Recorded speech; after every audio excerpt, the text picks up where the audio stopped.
I think we would all love you if you gave very short, strong, profound answers. I got a question I just want to run by all four of you. If we were here, and we will be, Deep, in 10 years, and there had been so much success between the United States and India, what would that success be? What would we all be talking about? Raja, let's start with you.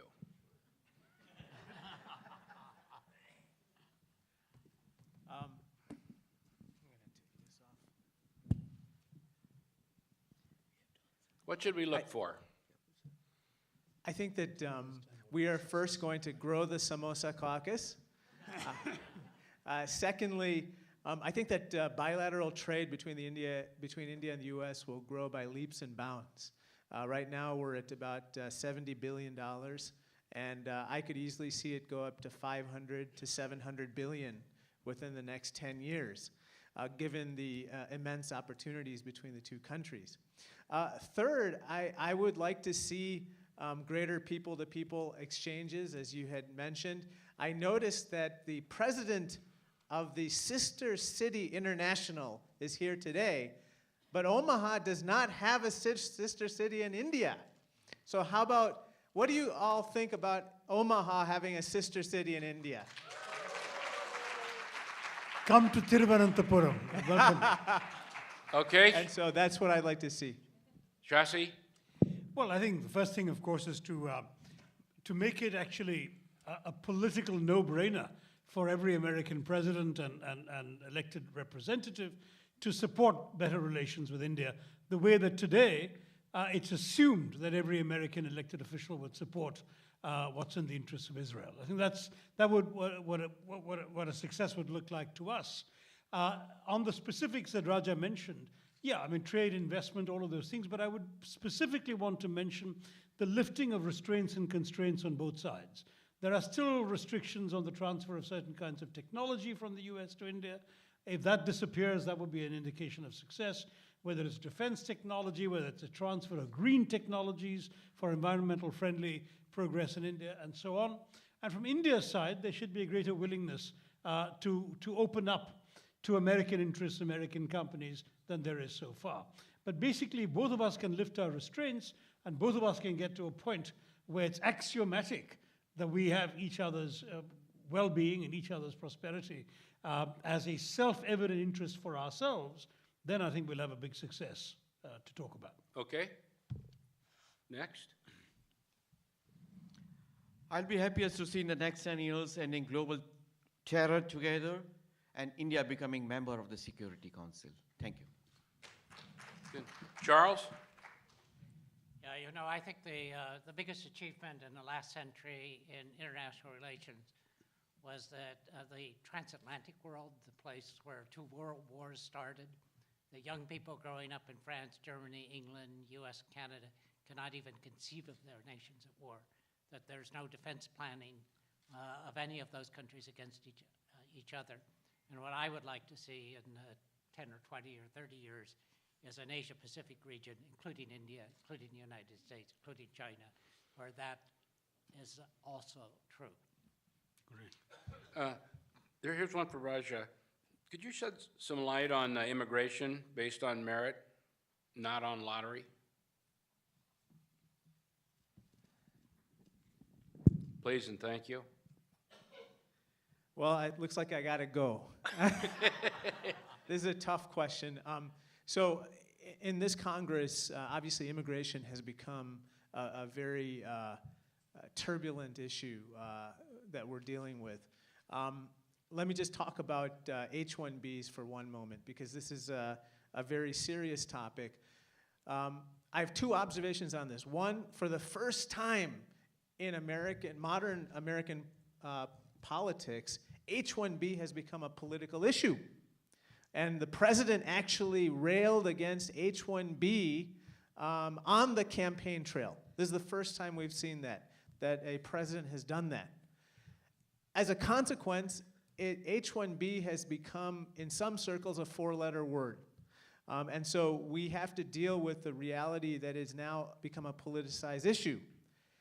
I have made it a mission of my office to focus on indigenous workforce development, making sure that Americans and native-born Americans can take the jobs that exist in the workforce. However, there are 6 million unfilled positions in the workforce according to the Bureau of Labor Statistics. So we have to continue to attract the best and the brightest from around the world to take the positions that exist to keep the American economy prosperous. Those include H-1B holders. I am doing everything I can, along with my good friends on the other side of the aisle, to remove the per-country caps on H-1B holders so that they can finally become permanent residents. Now, let me just conclude with one anecdote. Quickly. It's so bad right now, the wait times, that some people are having to wait 12 to 15 years to become a permanent resident after becoming H-1B. I have a friend in Springfield, Illinois, who's a physician, a very accomplished physician. He came to me and said, Raja, I have to wait 14 years. I'm an H-1B holder to become a permanent resident. And I said, okay, well, I'm going to work on this issue. What's your plan B?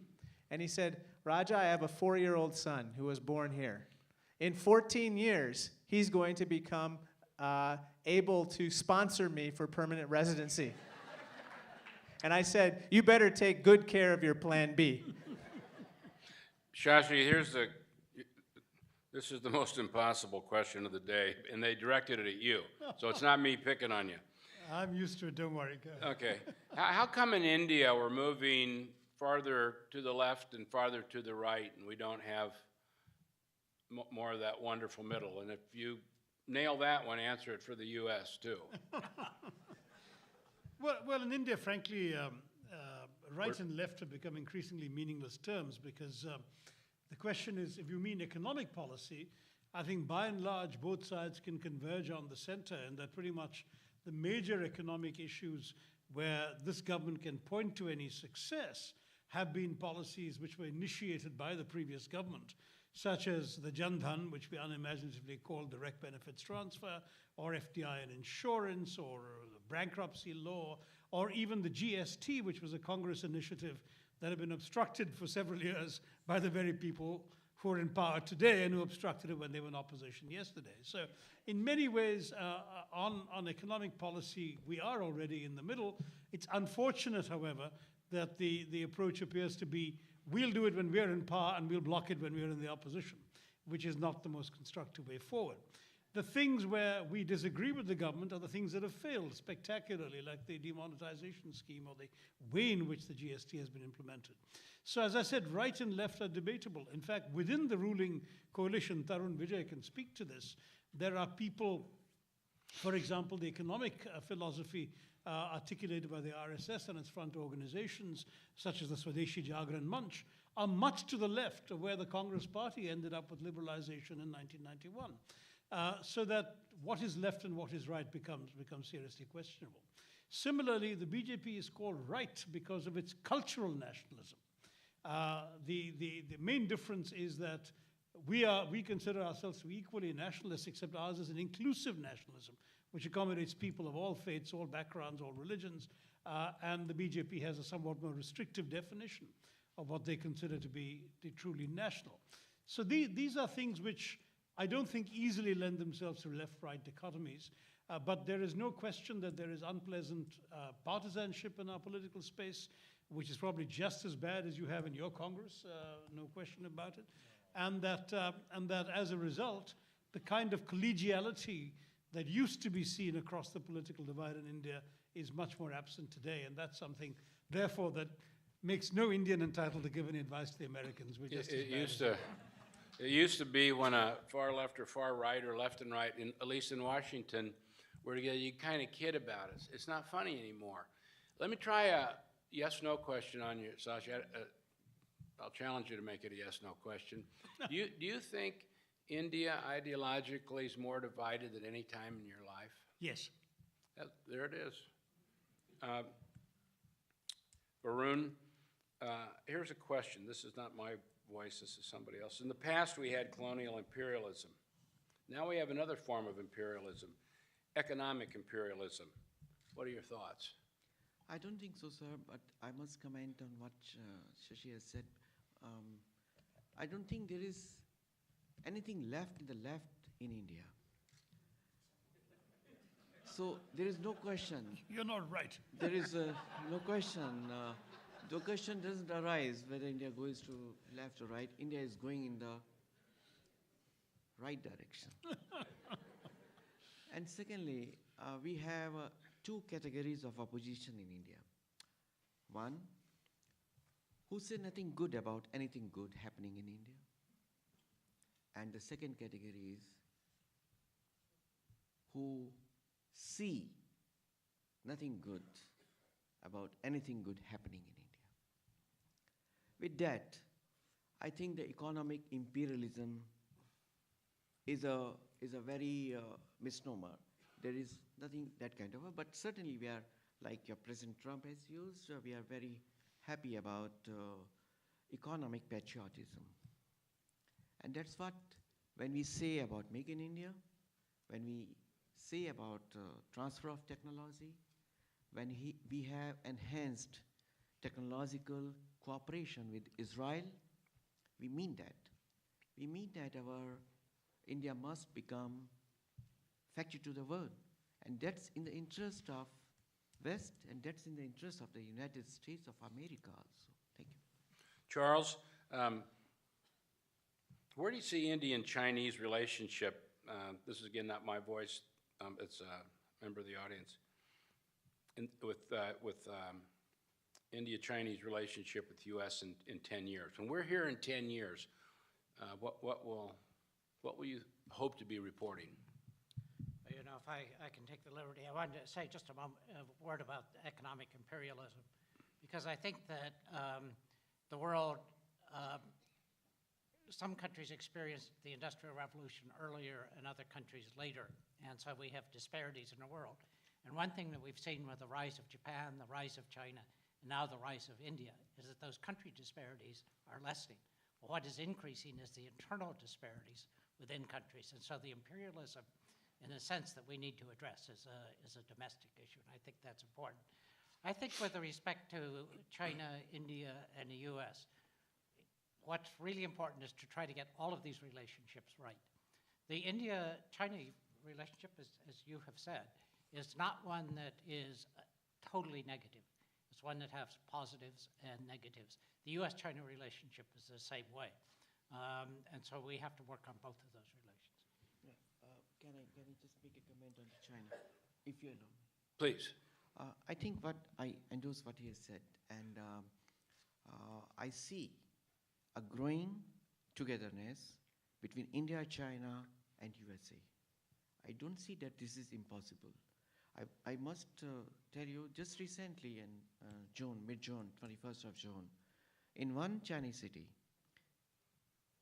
10,000 Chinese in one area, in a Buddhist temple, did the yoga. 10,000 Chinese.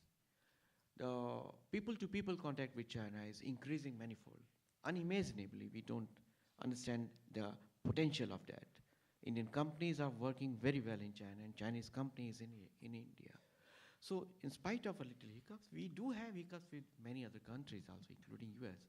But I see positivity in our relationship in the near future. Raja, this one's absolutely impossible. So, and it was directed at you. So I wanted to. Do you think that the toxic and dysfunctional atmosphere in Washington is negatively affecting the image of the U.S. international and a desire to enter into friendships with us? Now, there's also a backup, and if so, what are you going to do about it?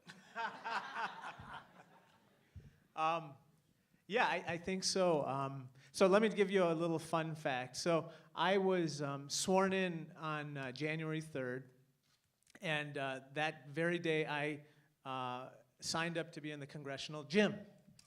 And so I go to the congressional gym, and my locker mate is none other than a certain Paul Ryan, our speaker. And it turns out that now I'm surrounded by Republicans, including Paul, but we've become very good friends. And I think that we never talk politics, we never talk about government, we never talk about legislation, we talk about family, and we talk about my beloved Chicago Cubs. But aside from that, what I see is that the people who come there on both sides of the aisle are really good people, very impressive, like Jeff Fortenberry and others. And I'm doing everything I can to build bipartisan cooperation on any number of fronts. And I think that we're making progress, although it's somewhat under the radar. And if we can build on that progress and produce some tangible results, we can try to break through kind of the ideological struggles that dominate Washington. Last point. One of the reasons, unfortunately, is that our incentive structure in Washington, D.C. is messed up. If you want media coverage, you have to recognize in Washington, D.C. that the media likes to cover hand grenades and not handshakes and hugs. And so that is an enduring struggle that we have to correct the incentive structure and to get the media to start to cover some of the cooperation, because in doing so, you will also incentivize that. But you here, the public, has to demand it. So I thank you. I really agree with that point. The problem that they face is there's no ratings if they cover the. Shashi, what were you going to say? No, I just wanted to endorse that last point that Congressman Krishnamoorthi made, because it's similar in India. But in some ways, on his first point, actually we have structural impediments to bipartisanship in Parliament, because our system, being a parliamentary system, the parties are much stronger. On every issue, on every bill, whips are issued. And not only are you obliged to vote with your party, but under the anti-defection law, if you vote contrary to your party whip's instructions, you can lose your seat in Parliament. So it's so draconian that there is actually no bipartisanship possible, other than in terms of superficial elements of bonhomie. But when it comes to votes, it's always a party line vote, always, on every issue. There's no flexibility. It's one of the many flaws of the parliamentary system that I've written against. I'm going to come back to you, Roger, just for a quick question. You know, it's not just that Congress's image is tanked in the United States. Literally every institution, even the Supreme Court, they're all lower than they've ever been. I think it's easier to pick on, I'm not sticking up for you, but I think it's easier to pick on you guys. You know, there's one institution that continues to soar, and that's the military. But it's a lot to think about, that Americans have lost all their confidence in all institutions with the military. Do you have a comment on that? No, We got a lot of generals in the White House, too. I'm just saying. I concur. I concur with that, but I'm optimistic. I see that there's incredible cooperation going on, especially in the younger generations of members of Congress. I think we are fresh off of the elections where the message was loud and clear, especially with the election of President Trump, which is that you, Washington, D.C., are not listening to me, the voter. And as a consequence, I believe that, folks in my classes and some of the younger folks who are among the rank and file are trying to work together. I'll just give you one example. Career and technical education, which is what I talked about earlier. This is an area of great bipartisan cooperation, and I'm proud to say that my bill, I'm the lead Democrat, working with Congressman G.T. Thompson, a Republican from Pennsylvania. It's affectionately called Thompson-Krishnamoorthi, the longest title bill in Congress, passed unanimously through Congress just last month. And now it goes to the Senate and then to the White House. And that is an example of cooperation. Now, we can light our hair on fire and nobody's going to give it a lot of media attention. But it's something that's significant, and I think that presages future cooperation. But again, it's something that is budding right now. Tarun, there's a theory that corruption is such a problem in India and also China. In China, the theory is that it's mostly at the top. But in India, it goes all the way to the street. Do you think it's getting any better?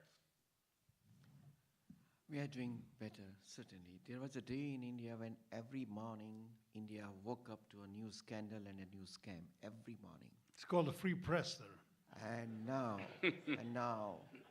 the corruption has been, completely vanished from, at least from the higher echelons, where we had seen that the ministers going to Tihar jail, taking the bribe. So we are fighting a very difficult battle against it, and we are having a great success in eliminating corruption from a huge sector. But it needs a togetherness, and I think with a very strong Prime Minister, there will be no space for corruption very soon in the coming future. Charles, what?